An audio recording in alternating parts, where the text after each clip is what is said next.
Batang walang kalaro. Looking for kalaro. Napagod na ang mami niya kalalaro. Siya, hindi pa siya pagod. Kaya pa yun matutulog. Juancho! Wala ka pong kalaro? Tulog si Ate Scarlett? Ay, wala. Wawa naman. Walang kalaro ang bata. Opo.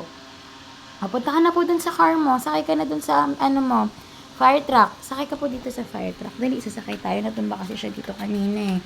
Sit ka na po. Ay, hindi tatayo. Abay, magaling. Mahulog ka. Marunong na magsampa-sampa talaga tong batang ko. Saan mo po lalagay yan?